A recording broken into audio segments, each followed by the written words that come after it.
Few Hollywood stories are as hauntingly beautiful and as quietly tragic as that of Al Pacino and Diane Keaton. Their chemistry on screen in The Godfather defined an era, but what most people never truly understood was how much of that passion was real. Behind the camera, beyond the lines and lighting, there was a love that burned bright, then slipped away too soon. For decades, Al Pacino has remained one of cinema's most private figures, guarding his emotions behind that trademark intensity. Diane Keaton, on the other hand, wore her heart openly, witty, unpredictable, and deeply human. Together they were magic. Apart, they were unfinished poetry. When news broke of Diane's passing, Hollywood mourned. But for Pacino, it was something deeper. Sources close to him said he withdrew completely, refusing interviews, unable to face the world. And then, weeks later, he broke his silence. What he said about Diane stunned everyone. A confession of love that had been buried beneath time, pride, and missed chances. "I never stopped loving her," he admitted softly. "She was the light in my life, and I didn't tell her enough." It was the truth fans had always sensed, but never heard him say aloud. A love story that outlived its moment. A connection that fame, distance, and fear could never erase. This is the untold story of Al Pacino and Diane Keaton, two icons bound by a love that transcended the screen. And a final confession that broke Hollywood's heart. It was 1971 when a young, fiery Al Pacino walked onto the set of The Godfather, a film that would change not only cinema, but his life forever. Across from him stood Diane Keaton, cast as Kay Adams, the warm but conflicted love interest of Michael Corleone. At the time, neither of them knew that their characters' complicated relationship would soon blur the line between fiction and reality. Pacino was quiet, intense, already lost in his role. Keaton was his opposite, charming, unpredictable, full of energy that could light up a room. The contrast drew them together almost instantly. "He was mysterious," Keaton once said. "I was madly in love with him from the moment I saw him." Their connection was effortless. Between takes, Diane would tease him, trying to break through his seriousness. He'd smile just enough to keep her guessing. The chemistry they built on camera came from something genuine. Two people caught between ambition and attraction, falling for each other in a world that was quickly changing around them. By the time The Godfather premiered in 1972, both were rising stars. Fame came fast and hard, but while Hollywood saw them as icons, they saw each other as anchors. Two dreamers trying to stay grounded amid the chaos. They were inseparable during those years, spending long nights talking about acting, art, and what it meant to live honestly in a business built on illusion.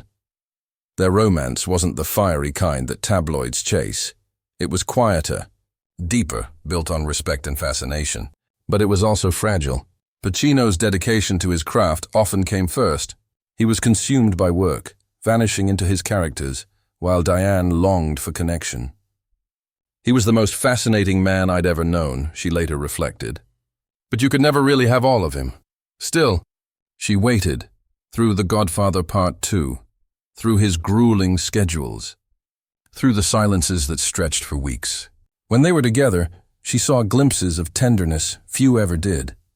The way he'd listen when she spoke, the softness in his voice when he'd call her Dee. Their relationship became a dance of opposites, the dreamer and the realist, the storm and the calm. They loved fiercely but never easily, and as Al's fame exploded, the distance between them grew. Diane wanted something lasting. Al, terrified of commitment, pulled away.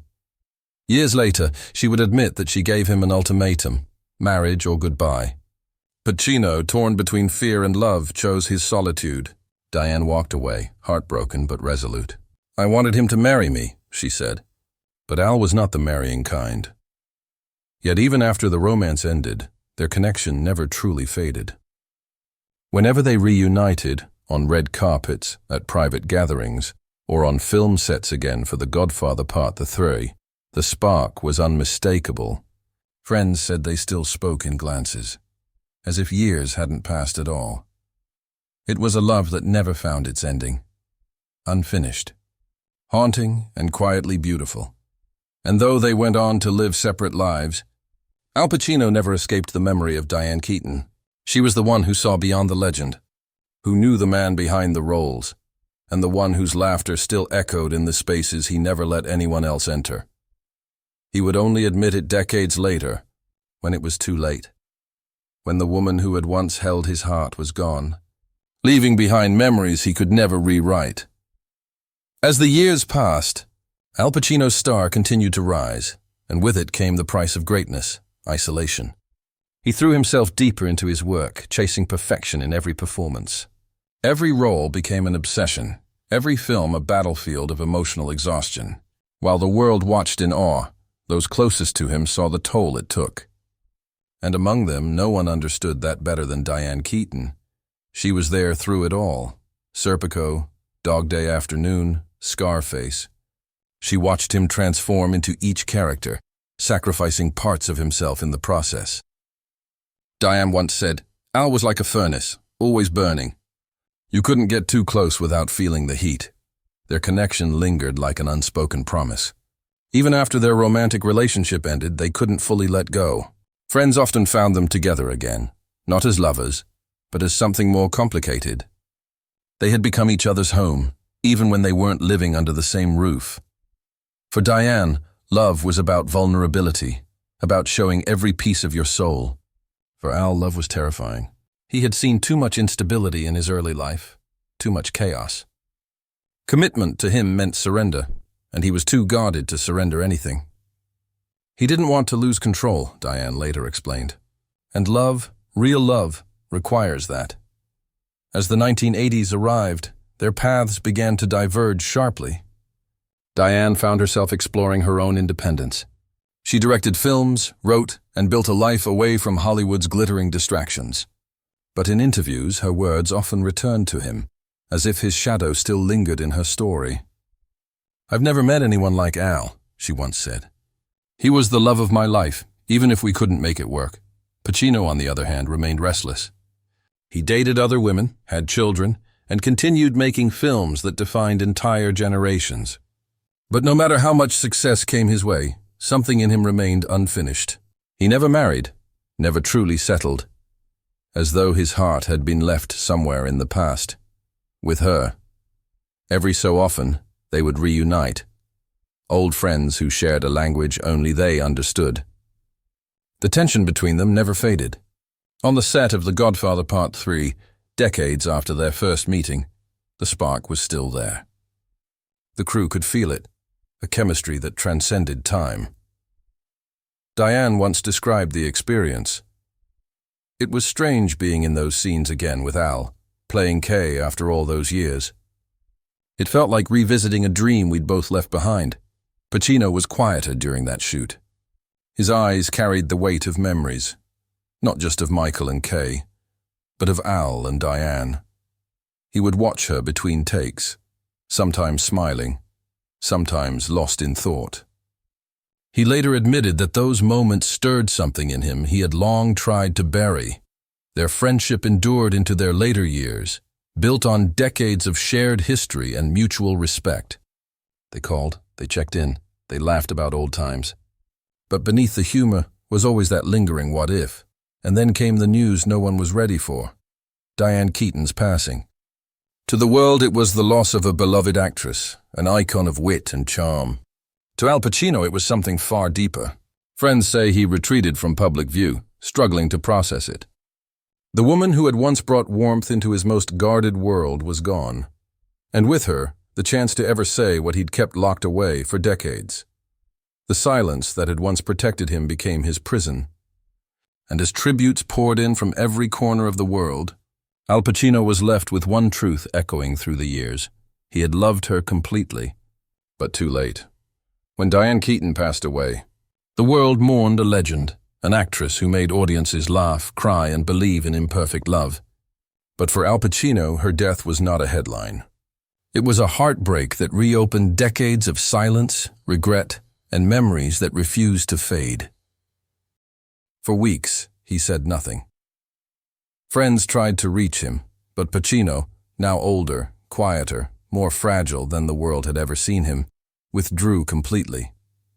His home, once a place of lively dinners and laughter, became shrouded in silence.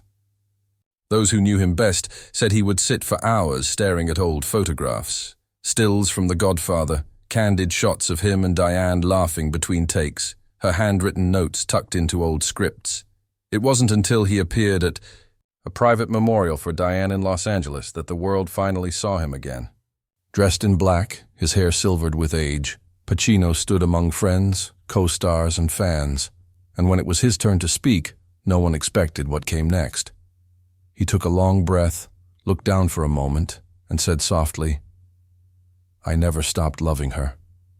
The room fell silent. Even those who had known about their complicated past were stunned. It wasn't the kind of confession Al Pacino made easily. His voice trembled as he continued. "Diane, she was the light. You meet one person in your life who changes everything, how you see the world, how you see yourself. For me, that was her." People wept openly. Some said it was the most human they had ever seen him. Gone was the legendary actor, the towering figure of Hollywood's golden age. Standing there was just a man who had finally found the courage to tell the truth. In the weeks that followed, his words spread across the world. Headlines called it Pacino's final confession. Clips of the speech went viral. Fans revisited The Godfather and Annie Hall, watching their scenes together with new eyes, realizing that the chemistry on screen wasn't just acting, it was real love, frozen in time. Close friends later revealed that Diane had always loved him, even after they went their separate ways. In her journals, she wrote about him often, about his brilliance, his distance, and the sadness in his eyes that never left. "I used to think he was untouchable," one entry read, "but maybe he was just afraid of being loved." Pacino later admitted in a rare interview, "I thought time would wait. I thought there would always be another chance. But time, it doesn't give you that." His voice cracked as he added, "If I could speak to her again, I'd just say thank you for believing in me when I didn't believe in myself." It was the kind of raw vulnerability few ever expected from a man known for his power, intensity, and control. But in those quiet, reflective moments, Al Pacino finally showed the side of himself Diane had always seen. The artist who hid behind his work because he was afraid of being broken. After the memorial, he began revisiting the places they used to go, old restaurants, her favorite spots in New York, even the park benches where they'd sit and talk about life before fame consumed them. One friend recalled finding him in Central Park one morning, sitting alone, whispering, "She's still here." For Al Pacino, that confession wasn't just a goodbye. It was closure, a lifetime of emotions finally set free.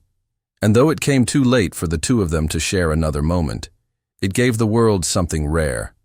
A glimpse of the man behind the legend, stripped of all masks, finally speaking from the heart. In the quiet that followed Diane Keaton's passing, Al Pacino's life changed in subtle but profound ways. The man who had once lived at the center of Hollywood's chaos, the awards, the lights, the unending noise, began to step away from it all. For the first time in his long and storied career, he didn't care about scripts, roles, or red carpets. What mattered now was memory, and the woman who had defined so much of his life, both on and off the screen. Friends noticed how often he spoke of her, not as the legend everyone knew, but as the woman he'd loved. The Diane who laughed too loudly at dinner parties, who teased him during rehearsals, who made life feel lighter simply by being in the room. He carried her with him everywhere, in his thoughts, in his words, in the quiet moments when he'd stop mid-sentence and smile, as though remembering something only he and she could understand. Pacino began reflecting publicly on their shared journey. Their first days on the Godfather set, the arguments, the laughter, the years of near misses that kept them apart, but never disconnected.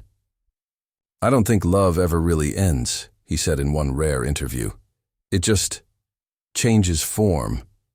She's still here. She always will be." In his final tribute to Diane, Pacino arranged for a private screening of The Godfather at a small Los Angeles theater. the film that had brought them together more than half a century earlier. Those who attended described it as hauntingly beautiful. As the closing credits rolled, Al stood silently at the back, tears in his eyes. "That's where it all began," he whispered, "and I didn't even know it." He later revealed that he often rereads the letters Diane wrote him, the ones filled with affection, humor, and sometimes quiet frustration. In one, she'd written, "You'll always be the man who makes me nervous and makes me laugh. That's a pretty good combination, don't you think?" Pacino once said that letter reminded him of why he fell in love with her, because she saw through everything, even when he tried to hide behind his walls. Time, as it always does, continued moving forward. Yet for Al Pacino, the years without Diane seemed slower, emptier. He continued to act occasionally, but the work no longer defined him. "She made me want to be a better man," he said once. "And even now, I'm still trying to be that man." In his later interviews, his tone shifted from sorrow to gratitude. "We had something rare," he admitted. "I think we were both too afraid of how powerful it was. But I'm grateful I had her in my life at all. Some people never get that kind of love." The world remembers Al Pacino as one of the greatest actors of all time, but behind every performance was a piece of Diane Keaton. She was his muse, his mirror, his heart. And while their love story never reached the ending Hollywood might have scripted, it became something even more enduring, a testament to connection, to timing, to the bittersweet truth that love doesn't always need forever to be real. As Pacino grows older, he's found peace in the idea that Diane's presence isn't truly gone. It lingers in the films they made, in the laughter she left behind, and in the quiet spaces of his memory where her voice still lives. Because some loves never fade. They don't die with time or distance or regret. They simply change shape, settling into the soul as something eternal. And for Al Pacino, Diane Keaton will always be that. The woman who taught him that love, even when lost, can still be the truest thing a heart ever knows.